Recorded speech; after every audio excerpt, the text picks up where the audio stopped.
ഇന്ന് നമുക്ക് സദ്യയിലെ കിച്ചടി ഉണ്ടാക്കിയല്ലോ. കിച്ചടി നമ്മൾ വെണ്ടയ്ക്കയും കൊണ്ടും കയ്പ്പയ്ക്കയും കൊണ്ടും വെള്ളരിക്കയും കൊണ്ടും ഒക്കെ ഉണ്ടാക്കും. ഞാൻ ഇന്ന് നമ്മൾ സാലഡിന് ഉപയോഗിക്കുന്ന വെള്ളരിക്കയും കൊണ്ടാണ് ഈ കിച്ചടി ഉണ്ടാക്കണം. കിച്ചടി ആണെങ്കിൽ കഴിക്കാൻ നല്ല ടേസ്റ്റുള്ളൊരു കറിയാണ്, ഉണ്ടാക്കാൻ നല്ല എളുപ്പമാണ്. നമുക്ക് ഈ വെജിറ്റബിൾ ഒന്ന് കുക്ക് ചെയ്തെടുക്കേണ്ട സമയം മാത്രമേ ആവശ്യമുള്ളൂ. അപ്പോൾ വെണ്ടയ്ക്കയും പാവയ്ക്കയും ആണെങ്കിൽ നമ്മൾ ജസ്റ്റ് ഒന്ന് വറുത്തെടുത്താൽ മാത്രം മതിയാവും. വെള്ളരിക്ക ഒന്ന് നമ്മൾ കുക്ക് ചെയ്തെടുക്കണം. അപ്പോൾ ഞാൻ ഉണ്ടാക്കുന്ന സാലഡ് വെള്ളരി ആണെങ്കിൽ കുക്ക് ചെയ്തെടുക്കേണ്ട ആവശ്യമൊന്നുമില്ല. നമ്മളിത് തോലൊക്കെ കളഞ്ഞ് അതിൻ്റെ ഉള്ളിലെ കുരുവൊക്കെ കളഞ്ഞ ശേഷം ഗ്രേറ്റർ ഉപയോഗിച്ച് ഒന്ന് ഗ്രേറ്റ് ചെയ്തെടുക്കാം. എന്നിട്ട് ഇതിലേക്ക് കുറച്ച് ഉപ്പിട്ടിട്ട് കൈകൊണ്ട് നല്ലോണം ഒന്ന് മിക്സ് ചെയ്ത് ഒരു 2 മിനിറ്റ് മാറ്റി വയ്ക്കാം.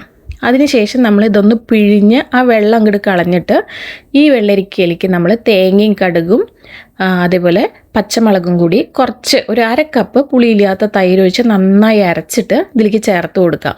നന്നായി മിക്സ് ചെയ്ത് കൊടുക്കുക. പാകത്തിനുള്ള ഉപ്പ് ഇട്ട് കൊടുക്കുക. പിന്നെ ഞാൻ ഇതിലേക്ക് 1 കപ്പ് തൈരും കൂടിയിട്ട് ഒന്ന് മിക്സിയിൽ ഒന്ന് തിരിച്ചെടുക്കുക. ആ കട്ടയൊക്കെ കളഞ്ഞാൽ മാത്രം മതി, ഒരുപാട് ലൂസാക്കരുത്. അതും കൂടി ഇതിലേക്ക് ചേർത്ത് കൊടുക്കുന്നുണ്ട്. എന്നിട്ട് നല്ലപോലെ മിക്സ് ചെയ്യുക. ഉപ്പൊക്കെ പാകമാണോ നോക്കുക. അവസാനം കടുക്, കറിവേപ്പില, വറ്റൽമുളക് ഇതങ്ങോട്ട് വറുത്ത് കൂട്ടുക. അത്രയേ ഉള്ളൂ, നമ്മുടെ അടിപൊളി കിച്ചടി ഇവിടെ റെഡിയായി. കിച്ചടിയും പച്ചടിയും തമ്മിലുള്ളൊരു വ്യത്യാസം, പച്ചടി കുറച്ച് മധുരമുള്ളതാണ്, അതേപോലെ നമ്മൾ മഞ്ഞപ്പൊടി ഇട്ടിട്ടാണ് വേവിക്കുക. കിച്ചടി എന്ന് പറയുമ്പോൾ അത് വെള്ള കളറിലാണ് ഉണ്ടാവുക. അതേപോലെ മധുരമായിരിക്കില്ല, അതിന് കുറച്ച് എരിവായിരിക്കും. അതാണ് ഞാൻ മനസ്സിലാക്കിയിട്ടുള്ളത് കേട്ടോ. അപ്പോൾ എല്ലാവരും ഈ വെള്ളരിക്ക കിച്ചടി ഒന്ന് ട്രൈ ചെയ്ത് നോക്കൂ കേട്ടോ. നല്ല ടേസ്റ്റാണ്.